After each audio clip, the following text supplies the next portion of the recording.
मुख्यमंत्री डॉक्टर मोहन यादव ने भोपाल में बुजुर्गों को एक बड़ी सौगात दी है। सीएम ने आधुनिक सुविधा वाले वृद्धाश्रम का लोकार्पण किया, जिसका एक माह का किराया 50,000 रुपए तक है।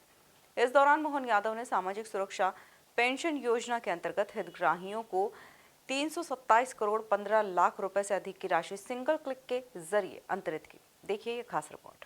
बुजुर्गों को सीएम मोहन यादव की बड़ी सौगात। भोपाल में आधुनिक सुविधा वाले वृद्धाश्रम का लोकार्पण। एक महीने का किराया 50,000 रुपए तक। संध्या छाया ओल्ड एज होम का लोकार्पण। सीएम डॉक्टर मोहन यादव ने बड़ी सौगात देते हुए भोपाल में सामाजिक न्याय एवं दिव्यांग जन सशक्तिकरण विभाग द्वारा लगभग 24 करोड़ रुपए की लागत से तैयार किए गए आधुनिक सशुल्क वृद्धाश्रम संध्या छाया का लोकार्पण किया। कार्यक्रम में मुख्यमंत्री ने सामाजिक सुरक्षा पेंशन योजना के अंतर्गत प्रदेश के 54,52,000 से अधिक हितग्राहियों को 327 करोड़ 15 लाख रुपए से अधिक की राशि सिंगल क्लिक के जरिए अंतरित की। दरअसल रोजगार और बेहतर भविष्य की तलाश में बच्चे बड़े शहरों और विदेशों की ओर जा रहे हैं, जिससे कई बुजुर्ग अकेलेपन का सामना करते हैं। इसी चुनौती को ध्यान में रखते हुए यह आधुनिक ओल्ड एज होम तैयार किया गया है। मुख्यमंत्री मोहन यादव ने कहा कि प्रधानमंत्री नरेंद्र मोदी ने भारत को हर क्षेत्र में आगे बढ़ाने का संकल्प लिया है, लेकिन विकास का मतलब सिर्फ इंफ्रास्ट्रक्चर खड़ा करना नहीं। असली विकास तब होगा जब बुजुर्गों को परिवार जैसा माहौल, सम्मान और संवेदनशील देखभाल मिले। बात की उनको आवश्यकता है तो वो हमारे प्रेम की आवश्यकता है।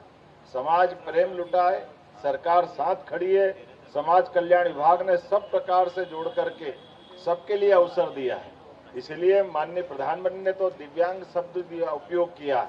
वास्तव में ये पुराने समय में विभाग का नाम थोड़ा जो लेते थे तो अटकता था, लेकिन हमारे बीच आज के समय में उनके लिए भी अलग अलग प्रकार से विभाग ने बहुत अच्छी चिंता की।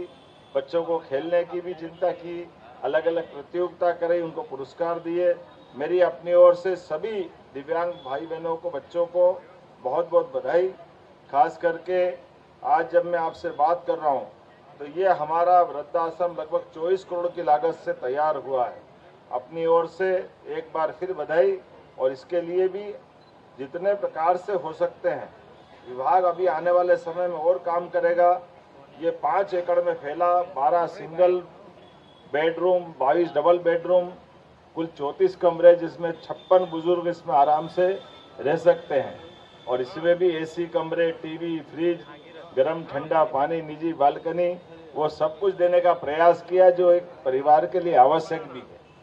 सीएम ने सेवा भारती जैसी सामाजिक संस्थाओं की भी सराहना करते हुए कहा कि सरकार भवन बना सकती है, लेकिन व्यवस्थाओं का सुचारू संचालन समाज और संस्थाओं की सहभागिता से ही संभव है।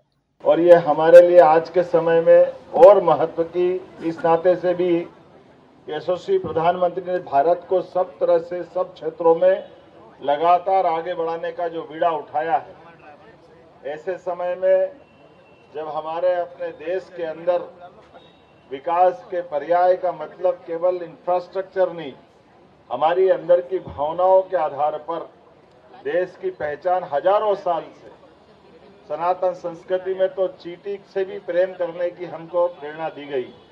ऐसे समय में हमारे स्वजनों के साथ किसी कारण से वह अपने स्वयं के आवास या परिवार से अगर दूर हैं, बच्चा कहीं बाहर है, किसी और स्थान पे है, ऐसे में हमारे बुजुर्ग हमारे साथ रहे और उनको परिवार का माहौल मिले, परिवार का वातावरण मिले। सच में मैं आज जब साइंटिस्ट है भाभा इंस्टीट्यूट में वो जो उनकी नौकरी थी, उन्होंने घर पे आने की मिठाई खिलाई तो मन गदगद हो गया। ऐसा लगा कि हाँ, हमारे बीच वास्तव में जिस बात की कमी थी वो उसकी पूर्ति हो गई। और सब श्रेणी के साथ अलग अलग प्रकार के सब प्रबंधन किए हैं। वृद्धाश्रम में जो आवश्यक है, डॉक्टरों का इंतजाम, किचन भी बहुत अच्छा है, किचन गार्डन भी अच्छा है। बाकी व्यवस्थाओं के लिए खास करके पंचकर्म से लेकर तमाम चीज़ों को जोड़ करके अच्छी बढ़िया बिल्डिंग बनी। और जितने प्रकार से हो सकता, सेवा भारती को मैं बधाई देना चाहूँगा, जिनके माध्यम से ये एक अच्छे काम की शुरुआत हो रही है। क्योंकि भवन बनाना, सरकार भवन तो बना दे, लेकिन व्यवस्थाओं के संचालन में वो ठीक से संचालित हो। इसकी भी आवश्यकता है। कुल मिलाकर मोहन सरकार का फोकस साफ है। विकास सिर्फ इमारतें खड़ी करना नहीं, बल्कि बुजुर्गों का सम्मान, सुरक्षा और अपनापन देना भी है। संध्या छाया न सिर्फ एक भवन है, बल्कि बुजुर्गों के लिए सम्मान का आशियाना भी है। Bureau report, MP news, Bhopal.